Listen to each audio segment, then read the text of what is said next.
എൻ്റെ പേര് ജോസ്മി. എൻ്റെ വീട് തൊടുപുഴ. ഞാൻ ഉടമ്പടി ആദ്യമായി എടുത്തത് 2022 ജനുവരി 16 ഞാൻ ഇവിടെ ആദ്യം തന്നെ പറയുന്നു, not by merit but by grace. എൻ്റെ കഴിവിനാലല്ല, എൻ്റെ മാതാവിൻ്റെ ഈശോയുടെയും കൃപയാൽ മാത്രമാണ് ഇന്ന് ഞാൻ ആയിരിക്കുന്ന സിറ്റുവേഷനിലേക്ക് ദൈവം എന്നെ എത്തിച്ചിരിക്കുന്നത്. ആദ്യമായി ഞാൻ ഉടമ്പടി നിയോഗത്തിൽ വെച്ചൊരു കാര്യം എൻ്റെ ജോലിയായിരുന്നു. രണ്ടാമത് എൻ്റെ വീടും. ഫസ്റ്റ് ആദ്യമായി ജോലി കിട്ടിയ സാക്ഷി എന്നോട് വന്നിട്ട് പറഞ്ഞിട്ടുണ്ടായിരുന്നു. ഇതെൻ്റെ രണ്ടാമത്തെ സാക്ഷിയാണ്.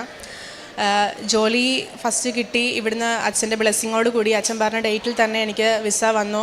ഇവിടുന്ന് മുംബൈക്ക് പോയി. അവിടെ ചെന്നു കുറച്ച് ദിവസം കഴിഞ്ഞപ്പോഴത്തേക്കും എനിക്ക് അതിശക്തമായ പനിയും ത്രോട്ട് ഇൻഫെക്ഷനും അങ്ങനെ ഭയങ്കരമായിട്ട് ബുദ്ധിമുട്ട് വന്നു തുടങ്ങിയതിനാൽ എനിക്ക് സബ്മിഷൻ വെക്കാനായിട്ട് സാധിച്ചിട്ടുണ്ടായിരുന്നില്ല.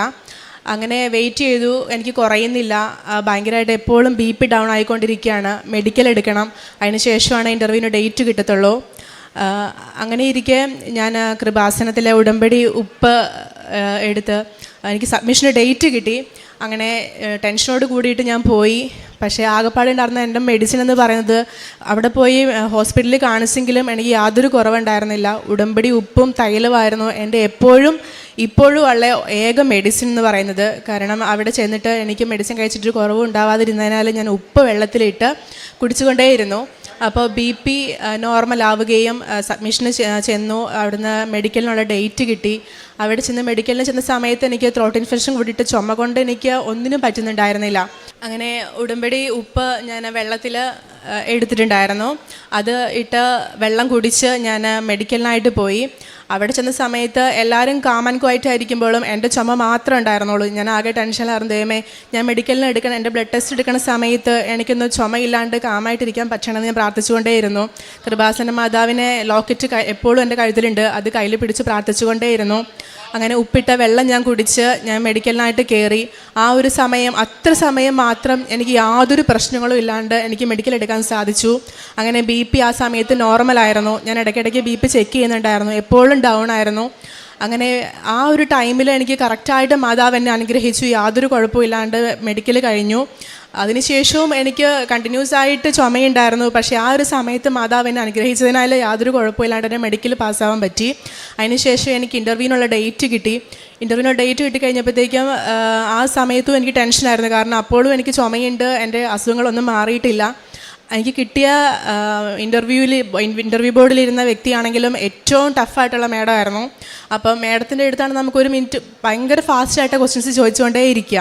അപ്പം നമ്മൾ ആൻസർ പറഞ്ഞ് തീരുന്നതിന് മുമ്പേ അടുത്ത ക്വസ്റ്റ്യൻ വന്നിട്ടുണ്ടാകും. അപ്പം എനിക്ക് മുമ്പേ കയറിയ ആളാണെങ്കിൽ ഫെയിലായി. അപ്പോൾ എനിക്ക് നല്ല ടെൻഷനായിരുന്നു. മാതാവിൻ്റെ കാശുരൂപം മുറുകെ കൈ പിടിച്ചു പ്രാർത്ഥിച്ചുകൊണ്ടേയിരുന്നു. അങ്ങനെ എൻ്റെ ടൈമായി. ഞാൻ ഇൻ്റർവ്യൂവിന് കയറി. ആൾ ചോദിക്കുന്ന ക്വസ്റ്റ്യൻസിന് ആൻസർ പറഞ്ഞ് കഴിയുമ്പോഴേക്കും അടുത്ത ക്വസ്റ്റ്യൻ വരും. അങ്ങനെ പറഞ്ഞുകൊണ്ടിരിക്കൽ എനിക്ക് ഭയങ്കര ടെൻഷനായി. അപ്പോൾ പിന്നെ എനിക്കൊന്നും കേൾക്കാനും കാണാനൊന്നും പറ്റാത്ത അവസ്ഥയായിരുന്നു. കാരണം ടെൻഷൻ കൊണ്ട്, വേറെ ഒന്നും കൊണ്ടല്ല, ടെൻഷൻ കൊണ്ടായിരുന്നു. അപ്പം എൻ്റെ അടുത്ത് മാഡം ക്വസ്റ്റ്യൻ ചോദിക്കുന്നുണ്ട്. പക്ഷേ ഞാൻ വിചാരിച്ചു ടെൻഷൻ്റെ ഇടയ്ക്ക് ഞാൻ ആൻസർ പറഞ്ഞു പോയി കഴിഞ്ഞു, ഞാൻ ഫിനിഷായി എന്ന് വിചാരിച്ചിങ്ങനെ ഇരിക്കണം. പക്ഷേങ്കിൽ ആൻസർ കംപ്ലീറ്റ് ആയിട്ടുണ്ടായിരുന്നില്ല. അപ്പോൾ വീണ്ടും ആ മാഡം ചോദിക്കുന്നുണ്ട്, ജോസ്മി നിൻ്റെ ആൻസർ കഴിഞ്ഞോ എന്ന് ചോദിച്ചുകൊണ്ടേ ഇരിക്കുക. പക്ഷേ എനിക്ക് ടെൻഷൻ കൊണ്ട് ഞാൻ മിണ്ടാണ്ടിരിക്കുമ്പോഴും അങ്ങനെയൊന്നും ഒരു കാരണവശാലും ആ മാഡം ഇരിക്കുന്ന വ്യക്തിയേ അല്ല. കാരണം അതിന് മുമ്പുണ്ടായിരുന്ന ആൾക്ക് ടൈം കൊടുക്കാണ്ട് ആളെ ഫെയിലാക്കി. ഞാനാണെങ്കിൽ ആൻസർ കിട്ടാണ്ട് ഇങ്ങനെ ബബ അടിച്ചുകൊണ്ട് നിൽക്കുക. ശരിക്കും പറഞ്ഞാൽ ടെൻഷൻ കൊണ്ട് കൈയും വരയ്ക്കുന്നു, കാല് വരയ്ക്കുന്നു, ഒന്നും കാണുന്നില്ല. കൺമുന്നിൽ കംപ്ലീറ്റ് ഇരുട്ടായിരുന്നു. അപ്പം ഞാൻ മാതാവിൻ്റെ കാശുരൂപം കയ്യിലെടുത്ത് പിടിച്ച് പ്രാർത്ഥിച്ചിട്ട് പറഞ്ഞു, മാതാവേ എനിക്ക് ഒന്നും പറയാൻ പറ്റുന്നില്ല, ഞാൻ എന്താ പറഞ്ഞതെന്ന് പോലും എനിക്ക് ഓർമ്മയില്ല. മാതാവ് ഇപ്പം എനിക്ക് ആൻസർ പറഞ്ഞു തരണേന്ന് പറഞ്ഞു. അത് പ്രാർത്ഥിച്ച് കഴിഞ്ഞ ഉടനെ എൻ്റെ നാവിൽ അറിയാണ്ട് ആൻസർ വന്നു. അങ്ങനെ ഞാൻ ഇൻ്റർവ്യൂ പാസ്സായി. ഏറ്റവും വലിയ അത്ഭുതം എന്ന് പറഞ്ഞിട്ടുണ്ടെങ്കിൽ ഇതിനു മുമ്പ് അവിടെ ഇൻ്റർവ്യൂ നടത്തിയിട്ടുള്ള എല്ലാ വ്യക്തികളും പറയുന്നത്, ഇങ്ങനെ ഒരു ടൈം ഞാൻ പറഞ്ഞപ്പോൾ, എൻ്റെ എക്സ്പീരിയൻസ് പറഞ്ഞപ്പോഴത്തേക്കും ഇങ്ങനെ ഒരിക്കലും ആ ഒരു മാഡം ചെയ്യേണ്ടതല്ല. ഞാൻ ഉറച്ചു വിശ്വസിക്കുന്നു എൻ്റെ മാതാവ് അവിടെ ഇടപെട്ടത് മാത്രമാണെന്ന് ഞാൻ ഉറച്ചു വിശ്വസിക്കുന്നു. അങ്ങനെ ജോലിയുടെ കാര്യം കൺഫേം ആയി. അങ്ങനെ എനിക്ക് വിസ വന്ന് ഞാൻ ഇസ്രായേലാണ് ജോലി ചെയ്യുന്നത്. അപ്പോൾ ഇസ്രായേലിലെത്തി. ഫസ്റ്റ് കയറിയ ജോലി തന്നെ ഭയങ്കര ബുദ്ധിമുട്ടായിരുന്നു. പറഞ്ഞ സാലറി ഇല്ല, ഫുഡില്ല. നമുക്ക് ഫുൾ ടൈം ജോലി എന്ന് പറഞ്ഞാൽ നമ്മളിങ്ങനെ ടോർച്ചർ ചെയ്യുന്നൊരു പേഷ്യൻ്റ് ആയിരുന്നു. അപ്പോൾ അങ്ങനെ 2 മാസത്തോളം ഞാൻ അവിടെ പിടിച്ച് നിന്നൊരു തരത്തിൽ. പക്ഷെ പിന്നീട് എനിക്ക് പറ്റാണ്ടായപ്പോൾ ഞാൻ ഏജൻസിയിൽ അവനോട് പറഞ്ഞു റിസൈൻ ചെയ്തോ കുഴപ്പമില്ല, നമുക്ക് നോട്ടീസ് പീരീഡ് ഉണ്ട്, അത് കൊടുത്തിട്ട് വെയിറ്റ് ചെയ്യാൻ പറഞ്ഞു. അപ്പോൾ വെയിറ്റ് ചെയ്യാൻ പറഞ്ഞിട്ട് ഞാൻ ഡേറ്റ് ഇട്ട് എല്ലാവരും ഇവിടെ സാക്ഷ്യത്തിൽ പറയുന്നുണ്ട് ഡേറ്റ് ഇട്ട് പ്രാർത്ഥിച്ച അത്ഭുതങ്ങളെക്കുറിച്ച് പറയുമ്പോൾ ഞാനും പ്രാർത്ഥിക്കുമായിരുന്നു, മാതാവേ എനിക്കും ഡേറ്റ് ഇട്ട് പ്രാർത്ഥിച്ച് ഒരു സാക്ഷ്യം പറയാനായിട്ട് എൻ്റെ സാക്ഷ്യത്തിൽ ഉണ്ടാവണേ, എനിക്കും ഒരു അമ്മയുടെ പ്രത്യക്ഷീകരണത്തിന് സാക്ഷിയാക്കി മാറ്റണം എന്നായിരുന്നു ഓരോ നിമിഷമുള്ള എൻ്റെ പ്രാർത്ഥന. അപ്പം ഞാൻ പ്രാർത്ഥിച്ചൊരു കാര്യം എന്ന് പറഞ്ഞാൽ, മാതാവ് എനിക്കും ഡേറ്റ് ഇട്ട് പറയാൻ എനിക്കൊരു സാക്ഷി ഉണ്ടാവണമെന്ന് പ്രാർത്ഥിച്ചു. ഡേറ്റ് ഇട്ടു. ഞാൻ ഏപ്രിൽ 7 എന്നുള്ള ഡേറ്റ് ഇട്ട് പ്രാർത്ഥിച്ചു. ഏപ്രിൽ 6-ാം തീയതി അവിടുന്ന് എൻ്റെ ഫാമിലി തന്നെ പറഞ്ഞു, നീ ഇവിടെ നിർത്തിക്കോ, ജോലി നിർത്തിക്കോ, കുഴപ്പമില്ല എന്ന് പറഞ്ഞു. അങ്ങനെ ആ ഒരു വലിയ അത്ഭുതം എനിക്കും ആ ഒരു അനുഗ്രഹം കിട്ടി. അങ്ങനെ ആ ഡേറ്റിൻ്റെ സമയ ചുരുക്കത്തിൻ്റെ മാതാവിൻ്റെ ആ ഒരു അനുഗ്രഹം എത്രത്തോളമാണെന്ന് ഞാൻ അനുഭവിച്ചറിഞ്ഞൊരു നിമിഷമായിരുന്നത്. അതിനുശേഷം ഞാൻ എൻ്റെ ഹോസ്റ്റലിലോട്ട് പോയി. അവിടെ ചെന്നിട്ട് അടുത്ത ജോലിക്ക് വേണ്ടി വെയിറ്റ് ചെയ്യായിരുന്നു, നോക്കിക്കൊണ്ടിരിക്കുകയായിരുന്നു. അപ്പം ഞാൻ മാതാവിനോട് പറഞ്ഞു, മാതാവ് നിർത്തി പോകുന്നൊരു ജോലിയായിരുന്നെങ്കിൽ എനിക്ക് കുറച്ചും കൂടി ഈസി ആയിരുന്നു. കാരണം മലയാളി തന്നെ ആയിരിക്കണം, അവിടെ നിന്നിരുന്ന ജോലി, ആൾ വർക്ക് ചെയ്യണ ഒരു ജോലി ആയിരിക്കണം. അപ്പോൾ കുറച്ചും കൂടെ നമുക്ക് ഈസി ആയിരിക്കും ജോലി ചെയ്യാനായിട്ട്. അപ്പോൾ ഞാൻ അങ്ങനെ എനിക്ക് കുറേ നിയോഗങ്ങൾ വെച്ചിട്ട് ഞാൻ പ്രാർത്ഥിച്ചു, ദൈവമേ ഇന്ന സാലറി ഉണ്ടാവണം, അങ്ങനെയൊക്കെ പറഞ്ഞ് എൻ്റെ എത്ര നിയോഗം ഞാൻ ഓരോ കാര്യങ്ങളും ആവശ്യങ്ങളും വെച്ച് പ്രാർത്ഥിച്ചു. അതെല്ലാം മാതാവ് കറക്റ്റായിട്ട് എനിക്ക് തന്നു. അങ്ങനെ ഒരു ജോലി കിട്ടി, നിർത്തിപ്പോകുന്ന ജോലിയായിരുന്നു. ഞാൻ ചോദിച്ച സാലറിയേക്കാളും കൂടുതൽ മാതാവ് എനിക്ക് സാലറി തന്നു. പക്ഷേ ആ ജോലിക്ക് കയറി കഴിഞ്ഞപ്പോൾ ആയിരുന്നു പിന്നീടുള്ള ട്രാജഡികൾ. കാരണം ഇപ്പോൾ ഞാൻ ഇവിടെ ഇരിക്കുന്ന ഓരോരുത്തരോടും പറയുന്നു, എത്രത്തോളം പരീക്ഷണത്തിൽ കൂടെ കടന്നു പോയാലും ഈ കൃപാസനത്തിൽ വന്നിട്ടുണ്ടെങ്കിൽ മാതാവ് കൈവിടില്ല എന്നുള്ളത് ഏറ്റവും വലിയ എക്സാമ്പിളാണ്. കാരണം ആ ജോലിക്ക് കയറി കഴിഞ്ഞപ്പോൾ എൻ്റെ ഏജൻസിയിൽ നിന്ന് പറഞ്ഞു പെട്ടെന്ന് ജോലി കയറിയിട്ട് 2 മാസമല്ലേ ആയുള്ളൂ, അതിനുള്ളിൽ ഞാൻ റിസൈൻ ചെയ്തു. അപ്പോൾ 3 ദിവസത്തിനുള്ളിൽ രജിസ്റ്റർ ചെയ്യണമെന്ന് പറഞ്ഞു. അപ്പോൾ നമുക്ക് സാധാരണ നമ്മൾ ജോലിക്ക് കയറിയിട്ടുണ്ടെങ്കിൽ നമ്മൾ ഒരാഴ്ച എടുക്കും രജിസ്റ്റർ ചെയ്യാനായിട്ട്. അപ്പോൾ നമ്മൾ ജോലി നമുക്ക് ചെയ്യാൻ പറ്റുമോ, അവിടെ പക്കയാണോ, നമുക്ക് കംഫർട്ടാണോ എന്നൊക്കെ നമ്മൾ നോക്കിയിട്ട് നമുക്ക് നിന്ന് കണ്ടിന്യൂസ് നിൽക്കാൻ പറ്റുന്ന ജോലിയാണോ നമ്മൾ നോക്കിയിട്ട് അവിടെ നിൽക്കുള്ളൂ. പക്ഷേ എൻ്റെ ഏജൻറ്റ് പറഞ്ഞു 3 ദിവസത്തിനുള്ളിൽ രജിസ്റ്റർ ചെയ്യണമെന്ന് പറഞ്ഞാൽ ഞാനും ടെൻഷനായി. അവിടെ ചെന്നപ്പോൾ ഞാൻ നോക്കുന്നൊരു അമ്മച്ചീനിയാണ്. അയ്യമ്മയാണെങ്കിൽ അത്യാവശ്യം സ്മോക്ക് ചെയ്യുന്ന കൂട്ടത്തില്ല. എനിക്ക് അറിയില്ലായിരുന്നു. അവിടെ ചെന്ന് കഴിഞ്ഞപ്പോഴത്തേക്ക് എനിക്ക് ഭയങ്കര ബുദ്ധിമുട്ടായി, ശ്വാസം മുട്ടുന്നു, ഞാൻ ആകെ കരച്ചിലായി. അങ്ങനെ ആകെപ്പാടെ ബുദ്ധിമുട്ടായപ്പോൾ എനിക്ക് എന്ത് ചെയ്യണമെന്ന് അറിയാൻ പാടില്ല. ഒന്നാമത് പുതിയൊരു കൺട്രി, നമുക്ക് ലാംഗ്വേജ് അറിയില്ല, അങ്ങനെയുള്ള കുറേ പ്രശ്നങ്ങളുണ്ടായിരുന്നു. പക്ഷേ ഞാൻ എടുക്കുന്ന വചനങ്ങൾ മുഴുവനും എത്ര സഹനത്തിൽ കൂടെ പോയാലും അത് പിടിച്ചു നിൽക്കണം എന്നുള്ളൊരു വചനങ്ങളായിരുന്നു എനിക്ക് കിട്ടിക്കൊണ്ടിരുന്നത് മുഴുവനും. അപ്പം ഞാനത് മാതാവിൽ വിശ്വസിച്ച്, മാതാവിനെ പ്രാർത്ഥിച്ച് കിട്ടിയൊരു ജോലിയാണ്, ഞാൻ ആഗ്രഹിച്ചെല്ലാം തന്നു. അപ്പം ഞാൻ അതിൽ ഉറച്ച് വിശ്വസിച്ച് പ്രാർത്ഥിച്ചുകൊണ്ട് ഞാൻ ജോലിയിൽ തുടർന്നു. 3-ാം ദിവസം ആയപ്പോഴത്തേക്ക് രജിസ്ട്രേഷൻ എൻ്റെ ഏജൻസി നാൾ വന്നു. ഏജൻറ്റ് സാധാരണ നമുക്ക് വേണ്ടി എപ്പോഴും സപ്പോർട്ട് ചെയ്യുന്നവരാണ് ഏജൻസി എന്നുള്ളവർ. പക്ഷേ എൻ്റെ കാര്യത്തിൽ നേരെ തിരിച്ചായിരുന്നു. അവിടെ വന്നു കഴിഞ്ഞപ്പോൾ ഫാമിലിയായിട്ട് സംസാരിച്ച് എഗ്രിമെൻറ്റിൻ്റെ കാര്യങ്ങളെല്ലാം റെഡിയാക്കി സംസാരിച്ചു കഴിഞ്ഞപ്പോൾ എൻ്റെ ഏജൻസിയിൽ നിന്ന് വന്ന മേഡം പറഞ്ഞു, നിനക്ക് ഇത്ര സാലറി തരാൻ പറ്റില്ല, കാരണം നീ വന്നിട്ട് 2 മാസമേ കഴിഞ്ഞിട്ടുള്ളൂ. അപ്പം ഞാൻ ഓൾറെഡി മുമ്പേ ഫാമിലിയായിട്ട് സംസാരിച്ചു, സാലറിയുടെ കാര്യങ്ങളെല്ലാം ഓക്കെ പറഞ്ഞതുകൊണ്ട് മാത്രമാണ് ഞാൻ ജോലിക്ക് കയറിയത്. പക്ഷേ ഏജൻസിയിൽ നിന്നുള്ള മാഡം പറഞ്ഞു, നീ ഫാമിലി ഓക്കെ പറഞ്ഞാലും ഞാൻ സമ്മതിക്കില്ല നിനക്ക് സാലറി തരാനായിട്ട്. കാരണം നീ ഇവിടെ വന്നിട്ട് വെറും 2 മാസമാണ്, ഇവിടെ നിന്നിരുന്ന വ്യക്തി 2 വർഷമായ വ്യക്തി ആയത് കാരണമാണ് അവർക്ക് അത്ര സാലറി കിട്ടിയിരുന്നത് എന്ന് പറഞ്ഞു. അപ്പോൾ ഞാൻ ആകെ സങ്കടമായി. ഒന്നാമത്തെ കാര്യം, ഞാൻ ഫസ്റ്റ് ജോലി ചെയ്ത വീട്ടിൽ എനിക്ക് സാലറി ഉണ്ടായിരുന്നില്ല. അത്രയും ദിവസം വർക്ക് ചെയ്താൽ എൻ്റെ സാലറി പോയി, സാലറി കിട്ടിയിട്ടില്ല. അങ്ങനെയൊക്കെ ആയപ്പം അതൊരു വലിയ എമൗണ്ട് വരും നമ്മുടെ നാട്ടിൽ. അപ്പോൾ എനിക്കത് ഭയങ്കര വിഷമമായിട്ട് ടെൻഷനിൽ നിൽക്കുന്ന സമയത്താണ് ഇവിടെ ഏജൻസി എന്നുള്ള ഇങ്ങനെയുള്ള ഒരു ഡയലോഗ് കൂടെ കേട്ടപ്പോൾ ഞാൻ ആകെ തകർന്നു പോയി. അപ്പോൾ തന്നെ ഞാൻ കാശ് രൂപ എടുത്ത് കയ്യിൽ പിടിച്ച് മാതാവിനോട് പ്രാർത്ഥിച്ചു, മാതാവേ എനിക്കിവിടെ ഒന്നും ചെയ്യാൻ സാധിക്കില്ല, എനിക്ക് ലാംഗ്വേജ് അറിയില്ല, എനിക്കവരോട് കമ്മ്യൂണിക്കേറ്റ് ചെയ്യാൻ ഈസിയല്ല. അപ്പം മാതാവ് ഇപ്പോൾ ഈ നിമിഷം അവരിലൂടെ സംസാരിക്കണം, എൻ്റെ ഫാമിലിയിലുള്ള മകനിലൂടെ സംസാരിക്കണം. കാരണം മകനാണ് പറഞ്ഞത് എനിക്ക് ഈ സാലറി തരാം എന്ന്. അപ്പം ഞാൻ പറഞ്ഞു, അത് പ്രാർത്ഥിച്ച് കാശുരൂപം കയ്യിലെടുത്ത് പ്രാർത്ഥിച്ച് അവിടുത്തെ സ്പോട്ടിൽ മകൻ പറഞ്ഞു, ഞങ്ങൾക്ക് കുഴപ്പമില്ല, കാരണം ഞങ്ങളിവിടെ നിന്നിരുന്ന കുട്ടിക്ക് അത് സെയിം സാലറി തന്നെ കൊടുത്തിരുന്നത്, ഉദാഹരണം ഞങ്ങൾക്ക് കുഴപ്പമില്ല എന്ന് പറഞ്ഞപ്പോൾ ഏജൻസിക്കാരി അവരുടെ ലാംഗ്വേജിൽ ഹീബ്രുവിൽ അവിടുത്തെ മകനോട് പറഞ്ഞു, ഫാമിലിയിലുള്ള മകനോട് പറഞ്ഞു, നീ എന്താ നിങ്ങൾക്ക് ലാഭം, അത്ര സാലറി കുറച്ച് കൊടുത്ത് നിങ്ങളുടെ കയ്യിൽ കാശിരിക്കില്ല എന്നൊക്കെ പറഞ്ഞു കുറേ സംസാരിച്ചു.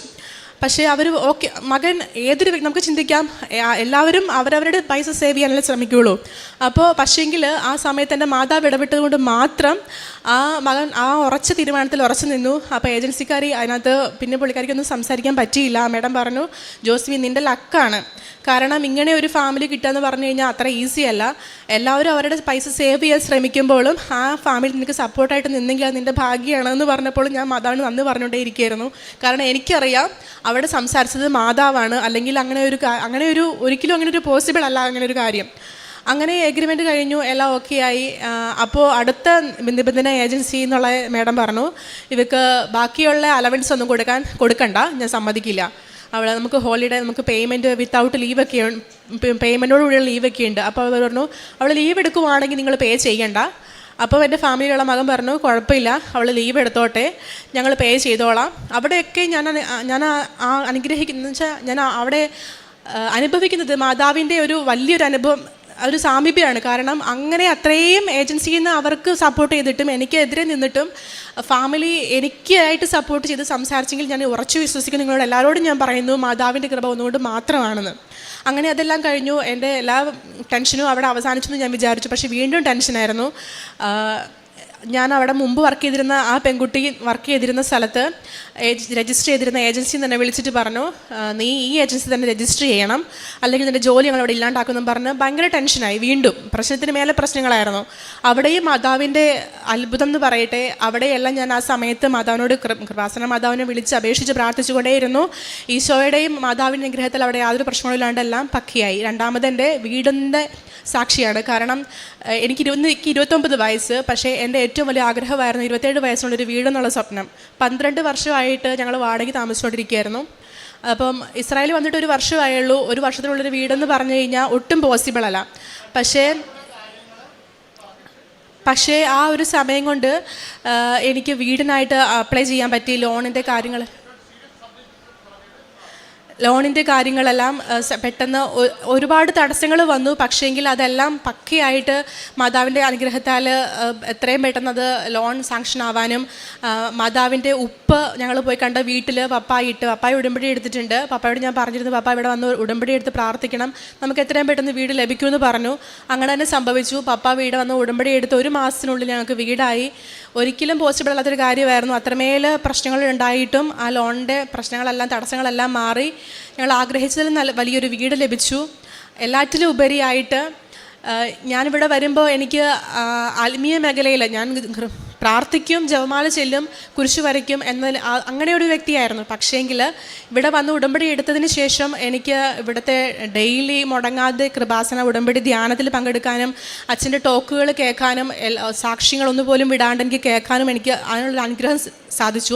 അതുപോലെ തന്നെ എല്ലാ ദിവസവും കണ്ടിന്യൂസ് ആയിട്ട് എനിക്ക് ജപമാല കൂടി ചെല്ലാനായിട്ട് എനിക്ക് അനുഗ്രഹം ഉണ്ടായി. കാരണം ഫ്രീ ആയിട്ടുള്ള സമയങ്ങളിൽ ഫുൾ ടൈം എനിക്ക് ജപമാല ചൊല്ലി പ്രാർത്ഥിക്കാനുള്ള അനുഗ്രഹം മാതാവ് തന്നു. അത്രയും ഒന്നും പ്രാർത്ഥിക്കാനുള്ള ഒരു കഴിവുമില്ലാത്തൊരു വ്യക്തിയായിരുന്നു ഞാൻ. പക്ഷേ എനിക്ക് അത്രയേറെ ആത്മീയ മേഖലയിൽ വളരാനായിട്ട് മാതാവിനെ അനുഗ്രഹിച്ചു. അതുപോലെ പ്രേക്ഷിത പ്രവർത്തനമാണെങ്കിലും എനിക്ക് അവിടെ ഇരുന്നോട് ചെയ്യാൻ സാധിക്കില്ലാത്തതിനെ പപ്പയുടെ അടുത്ത് ഞാൻ പൈസ കൊടുത്ത്, സാർ കിട്ടുമ്പോൾ അയച്ചു കൊടുത്ത് പപ്പയെ കൊണ്ടായിരുന്നു ചെയ്യിച്ചിരുന്നത്.